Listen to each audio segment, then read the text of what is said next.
안녕하십니까. 이주천 TV입니다. 오늘 3.1절 102주년이 되죠. 그래서 전 제목 이번에 이렇게 한번 달아봤습니다. 3.1절 102주년 어떻게 기념할 것인가, 이런 제목으로 한 말씀을 드리겠습니다. 1919년 3월 1일 전역에서, 우리나라 전역에서 만세운동이 벌어졌습니다. 102년 됐죠.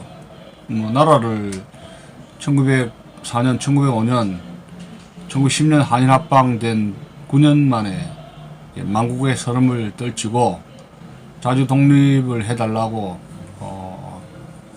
이제 태극기 들고 이제 전 각지에서 일어났는 태극기 운동이 일어났는데,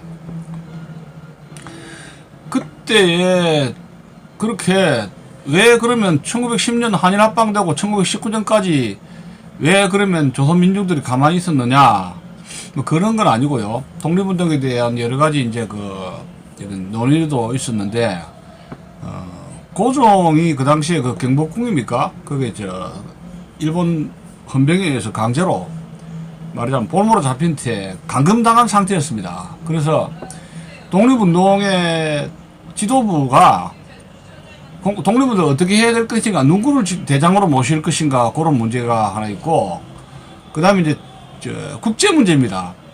왕제, 이 킹이죠. 왕제를 유지를 하면서 독립운동 할 것이냐, 아니면은 서구의 그 자유민주주의 국가처럼 왕이 없는 공화제로 갈 것이냐, 이런 데서 상당히 분란이 있었던 것 같습니다. 가장 큰 문제는 아마 고종을 구출하고 나서 독립운동을 해야 되느냐 아니냐. 독립운동 자체를 할 때 고종을 구출해야 된다, 경복궁으로부터. 그런 점이 있고, 또 아니다, 뭐 고종 만국에 책임 있는 사람인데 뭔 고종을 구출하느냐, 우리끼리 하자. 이게 상당히 그 독립운동이 분열이 되면서 이제 정리가 안 된 상태였습니다. 그랬는데 이제 1919년 1월 21일이죠.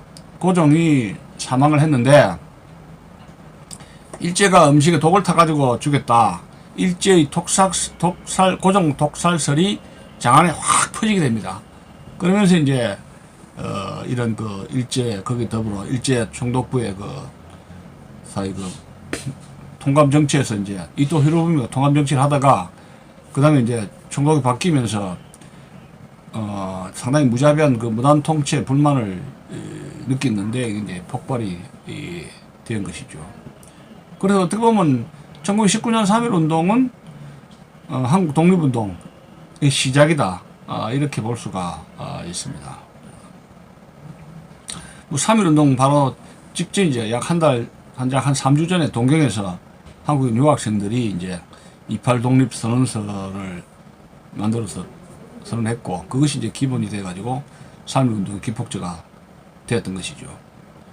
근데 이제 오늘날 우리가 3.1 운동에서 3.1 운동이 끝나가지고 상해 임시정부가 수립이 되면서 상해 임시정부가 하나가 있었던 게 아니고, 3.1 운동 이후에 약 7개나 되는 이제 독립운동 단체죠. 독립운동 단체인데 이제 이름을 이제 임시정부로 해가지고 우리는 뭐 한성정부도 한성에서, 또 상해에서, 또 블라디보스톡 이런데 저런데 또 다른 지역에서 해서 약 7군데가 독립운동 단체가 이제 임시정부를 구성을 했는데,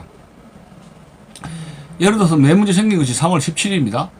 블라디보스톡에서 만들어진 대한독립의회가 만들어졌고, 그 다음에 이제 상해 임시정부입니까? 4월 11일 상해에서 이제 상해 임시정부가 구성되고, 다음에 이제 한성정부 4월 23일 한성정부가 구성되어서 여기저기 이제 상해 임시정부가 구성이 됐는데, 상당히 7개면 난립 상태가 되죠. 요새 우리 태극기 부대 이렇게처럼 하나가 돼야 되겠다, 그런 요청에 따라서, 민심 요청에 따라서 소위 이제 적통을, 한성정부를 적통으로 하되, 서울에서 한성에서 독립운동을 할 수가 없지 않습니까? 한성 그 당시에 서울이죠. 서울이 지금 이제 옛날에는 한성이었는데, 그래서 이제 적통을 한성으로 하고, 그 한성정부에서는 이승만을 집정관 총재, 그 다음에 이동희를 국무총리로 그렇게 이제 했습니다. 그리고 이제, 근데 다만 장소를 상해로 이전하는 것으로 합의를 봤다고 볼 수가 있습니다.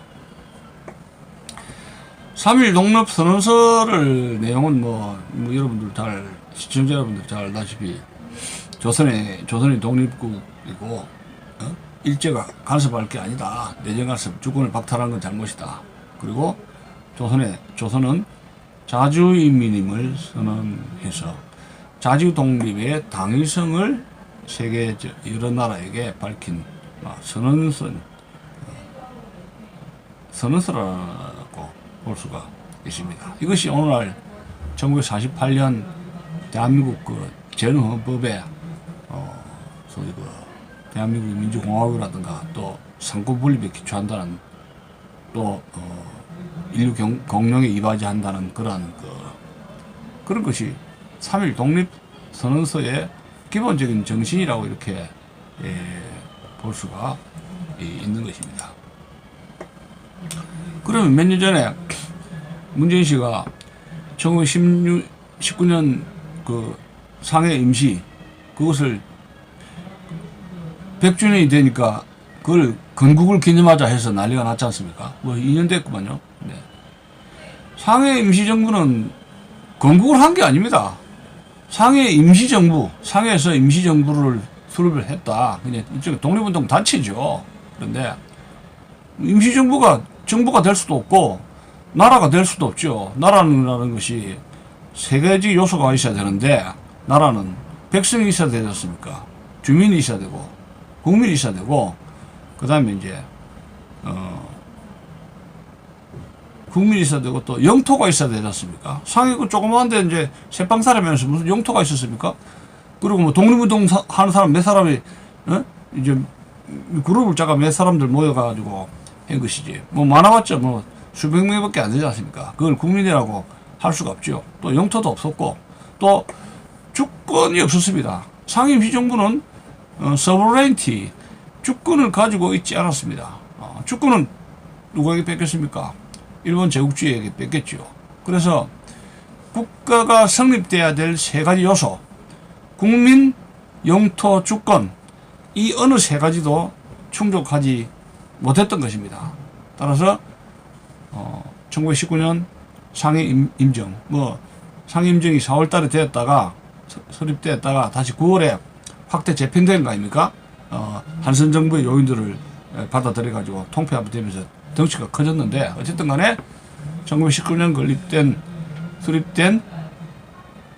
수립된 상해 임시정부는 건국으로 볼 수가 없다 하는 걸 말씀을 드리는 것입니다. 문재인 씨가 역사도 모르면서 거짓말한 것인데 이건 제가 거짓말 하려고 한 건 아니고 역사를 몰라서 했다고는 볼 수가 없습니다. 1948년 건국된 대한민국을 칼질하겠다, 해체하겠다, 부정한다. 나는 대한민국 48년 건국된 대한민국을 원치 않는다, 부정하는 것이죠. 대한민국 건국을 부정하고 대한민국의 정체성을 파괴하려는 아주 악질적인 정치적인 의도를 가진 것이다. 그렇게 생각하지 않을 수가 없습니다. 북한에 있는 공산주의자 김원봉을 추수하자 해가지고 또 난리를 떨었지 않습니까? 의도가 있는 거죠. 어쨌든 간에 그건 옆으로 너무 이야기할 수도 없고. 근데 그러면 1919년 지금 102년 지났는데 왜 3.1절을 자꾸만 해마다 기념하는가? 특히 올해 3.1절을 기념하는 것이 굉장히 각별한 것인데 그 당시에 유사한 점 또 차이점 이런 걸 한번 말씀을 드리고 싶습니다. 그 당시를 하고 3.1절 102년 전 하고 지금하고 공통점이 있죠.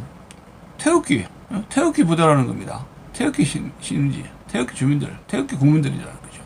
태극기를 들었다. 일제 항해하는 태극기를 들었다는 것이 102년 전이고 또 지금 문정권을 퇴진하고 나라를 바로 서야 되겠다.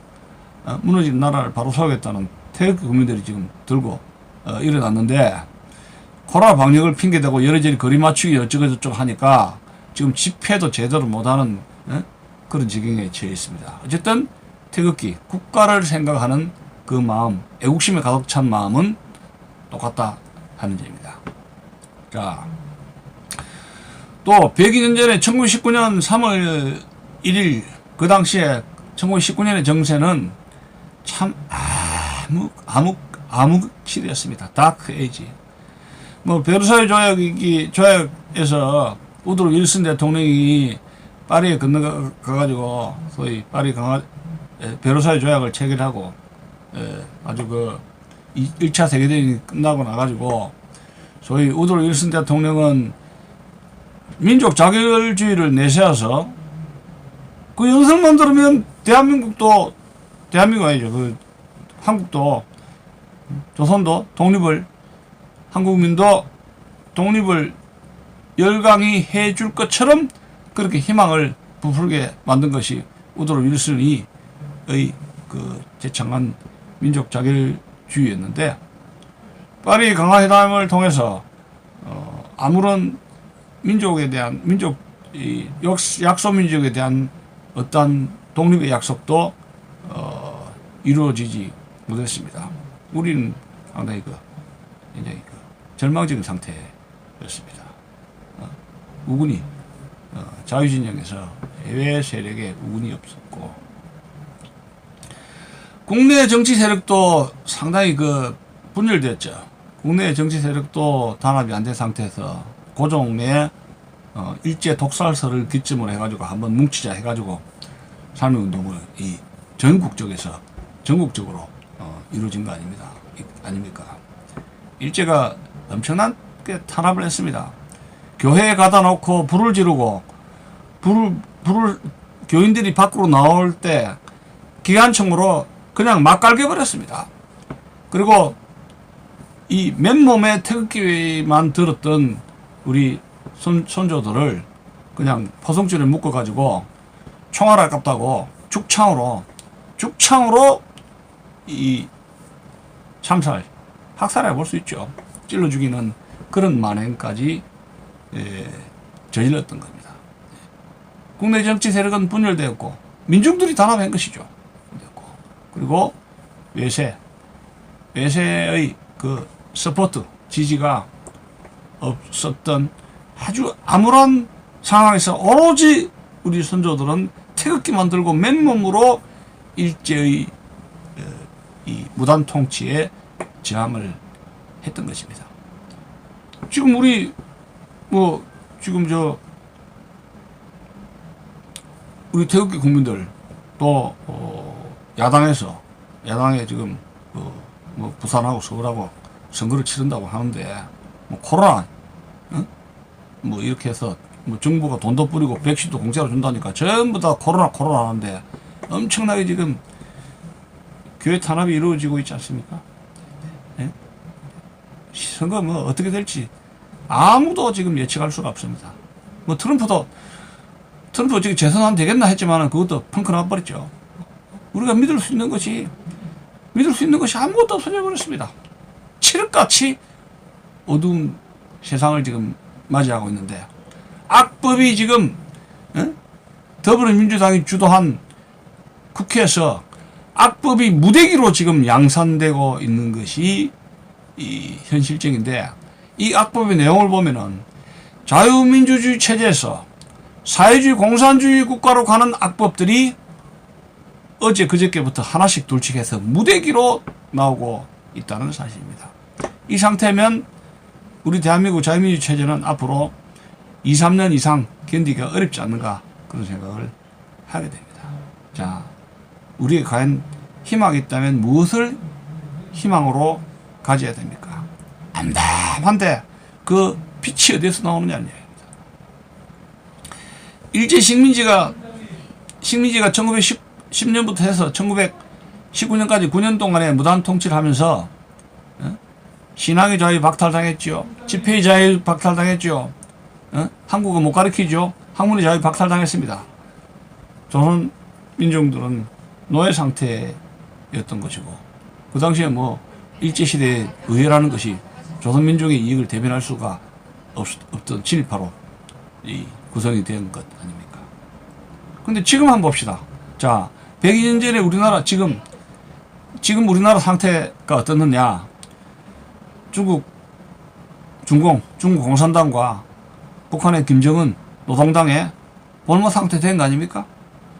지금 남한의 문재인 씨는 김정은입니까? 시진핑에 임명한 남한 총독의 역할을 하면서 어떻게 하면은 대한민국을 북한 공산당에게, 시진핑에, 중공에게 이 기술과 뭔가를 통째로 기업을 갖다 바치고 원전을 갖다 바치고 USB를 갖다 바치고 이 대한민국을 갖다 바치려고 하고 있지 않습니까?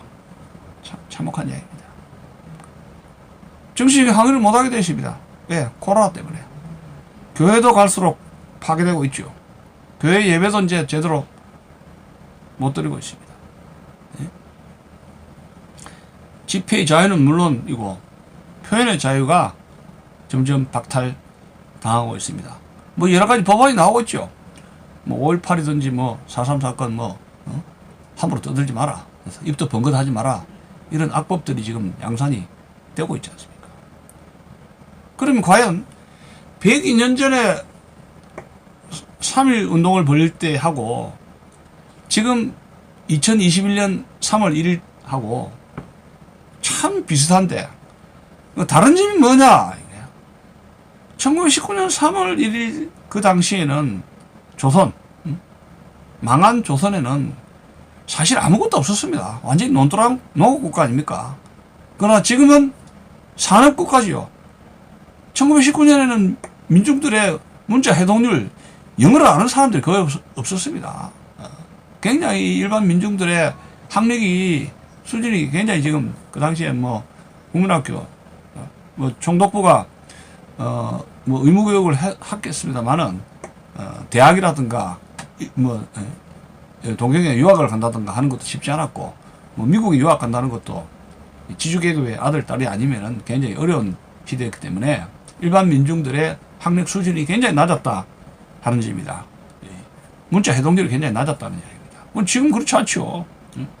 엄청나게 많은 미국 해외에서 유학한 식자들이 있지 않습니까?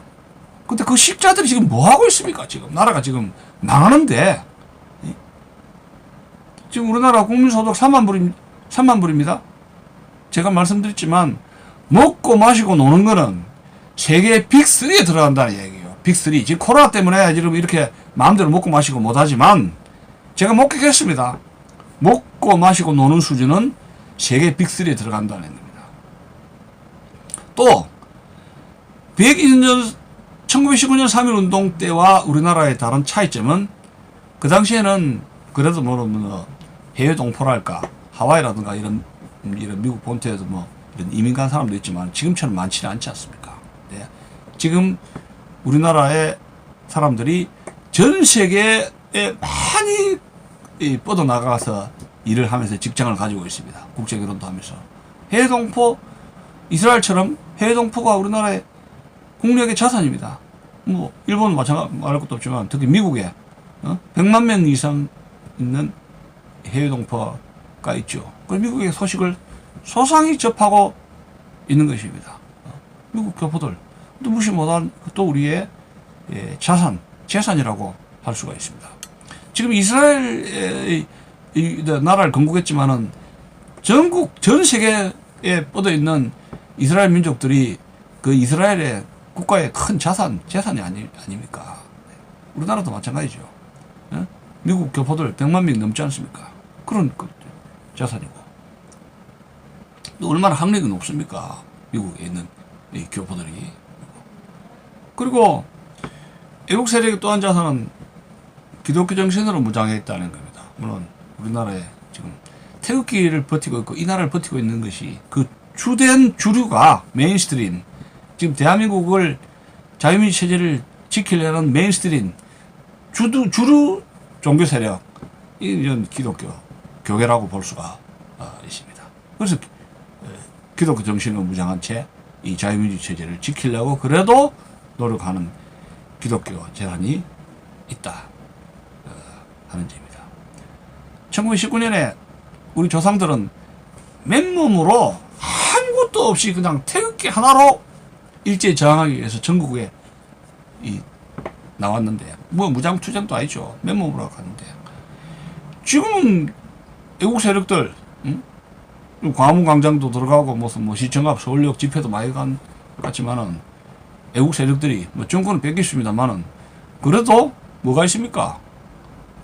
돈이 있고 지식이 있고 자식도 있고 뭐 소득상환부를 그 재산이 만만치 않죠.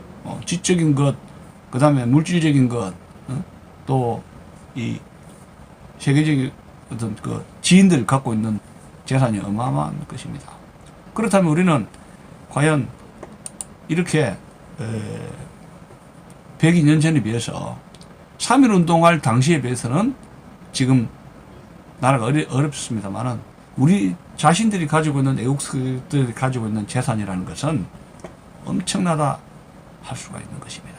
우리는 여기서 우리가 가지고 있는 것에 대해서 자신을 가져야 되겠다, 그런 말씀을 드리는 것입니다. 역사적인 3.1 운동에 대한 역사적 시사점을 좀 정리를 해본다면 3.1 운동은 태극기를 들고 일제 만행을 규탄하기 위해서 길거리로 나왔는데, 그래도 이 3.1 운동은 이 지도부들, 독립운동을 해야 될 지도부에게 준 메시지는 단결입니다. 7개의 여러 가지 이 독립운동 단체, 뭐 간판으로 이제 임시정부로 간판을 바꿨습니다만은 단결하라는 메시지를 주었고, 지도부는, 독립운동 지도부는 3.1 운동에서 민중들이 많이 그 희생당하는 걸 보고, 그 경찰에 전화해가지고 33인들이 잡아가라 그랬대요. 뭐 그렇게, 그 이제 비판을 많이 받았는데, 어쨌든 간에 그게 뭐 잘한 건 아닌데, 어쨌든 간에 33인의 독립운동 지도부는 민중들의 어마어마한 희생을 딛고 7개, 독립운동 7개가 한 개로 통폐합을 이루게 되었던 것이죠. 그게 우리 지금 문재인 정권 퇴진을 요구하는 그런 데 대해 하나의 교훈이라고, 첫 번째 교훈이라고 볼 수가 있는 것이죠. 그래서 어쨌든 3.1 운동에서 그 선언에서는 앞으로 왕정이 아니라 민주공화국을 하겠다. 그리고 새로운 나라의 새로운 강령, 헌법 강령을 앞으로 제시를 했던 것이죠. 그러면 이 3.1 운동을 할 때 왜 나라가 망했느냐? 거기는 어떤 과거의 제도, old system, old law, 과거의 법, 과거의 제도 가지고는 안 되겠다.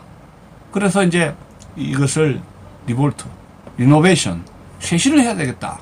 그런 요구가 태극기를 든 민중들이, 조선 민중들이 굉장히 많이 가득 찼었죠. 그런 요구가 굉장히 격렬했죠. 그러므로 지금 우리는 문재인 정권을 퇴진을 요구를 하면서 그 3.1 운동 정신에서 배울 거는 현재 자유민주주의 체제, 문재인이라는 정치적인 괴물, 그게 주사파의 집단으로 거기에 대표하는 것이 문재인 아닙니까? 주사파를 대변하는 것이 대변인이 문재인인데, 문재인이 끌어내려줘도 제2의 제3의 문재인은 계속 나오게 되어 있습니다. 왜냐하면 주사파라는 이데올로기적인 잘못된 이데올로기 암덩어리가 이게 한두 명이 이 집단으로 뭉쳐져 있는 거 아닙니까? 이 대한민국의 자유민주주의 체제에 주사파라는 암덩어리가 곳곳에 있는데, 이것을 정리를 하려면은 자유민주주의 체제의 많은 문제점을 쇄신을 해야 되겠다. 리노베이션 해야 되겠다. 그래서 새로운 리볼트가 된, 개선된 자유 한국의 민주주의, 이 민주주의는 민주주의를 쇄신할 수 있는 그러한 점을 개선해야 된다 하는 점을 말씀을 드리는 것입니다. 오늘 이야기는 여기서 끝내겠습니다. 감사합니다.